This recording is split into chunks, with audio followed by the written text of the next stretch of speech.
मेरे प्यारे भारत के मूल निवासियों, बाबा साहब डॉक्टर भीमराव अंबेडकर जी की सोच की दुनिया में आपका बहुत बहुत स्वागत है।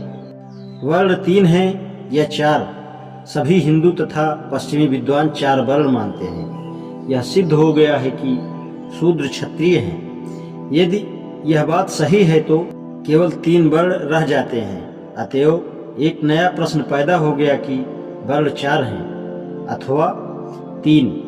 यह कहा जा सकता है कि जब तक यह सिद्ध न हो जाए कि आदि में केवल 3 वर्ण थे, यह नहीं माना जा सकता कि शूद्र क्षत्रिय थे। सौभाग्यवश इसका प्रमाण मौजूद है कि आर्यों में आदि में केवल 3 वर्ण थे। पहला प्रमाण ऋग्वेद का है। कुछ विद्वानों का मत है कि ऋग्वेद के काल में वर्ण व्यवस्था नहीं थी। उनका मत है कि पुरुष सूक्त बहुत समय बाद ऋग्वेद में जोड़ दिया गया। यदि यह मान भी लिया जाए कि पुरुष सूक्त बाद का जोड़ है, तब भी यह नहीं माना जा सकता ऋग्वेद में वर्ण व्यवस्था नहीं थी। पुरुष सूक्त के अतिरिक्त कई स्थानों में ऋग्वेद में ब्राह्मणों का जिक्र, क्षत्रिय और वैश्य का वर्णन एक साथ आया है।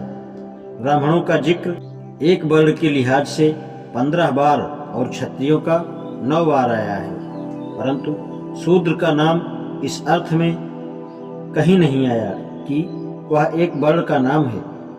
यदि किसी विशेष वर्ण का नाम शूद्र होता तो ऋग्वेद में उसका जिक्र अवश्य होता। इससे यही परिणाम निकलता है कि शूद्र नाम का कोई चौथा वर्ण नहीं था, केवल 3 वर्ण थे। दूसरा प्रमाण तैत्तिरीय और शतपथ ब्राह्मण का है। दोनों ब्राह्मणों में केवल 3 वर्णों का कथन है। शूद्रों का पृथक वर्ण होने का कोई जिक्र शतपथ ब्राह्मण 11:1-4-11 में कहा गया है कि शूद्रों का पृथक वर्ण होने का कोई जिक्र नहीं है। शतपथ ब्राह्मण 11:1-4-11 में कहा है कि भू कहकर प्रजापति ने पृथ्वी को बनाया, भुवः से वायु और स्व से आकाश बनाया। ये 3 शब्द और ब्रह्मांड एक साथ ही बने हैं।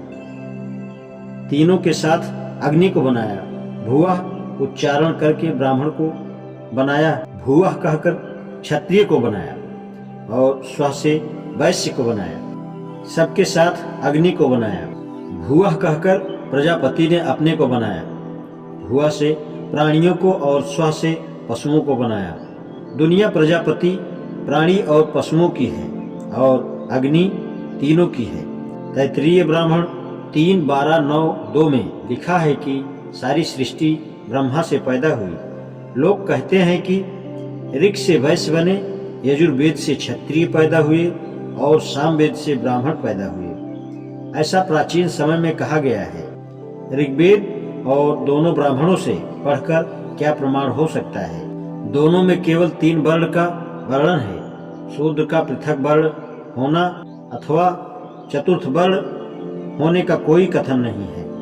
उपरोक्त प्रमाणों के प्रतिकूल पुरुष सूक्त है, जिसमें 4 वर्णों का वर्णन है। मीमांसा के सिद्धांतों के अनुसार तो दोनों को मानना पड़ेगा, परंतु यह असंभव बात है। वर्ण 3 भी हैं और 4 भी हैं, ऐसा कहने का कोई अर्थ नहीं है।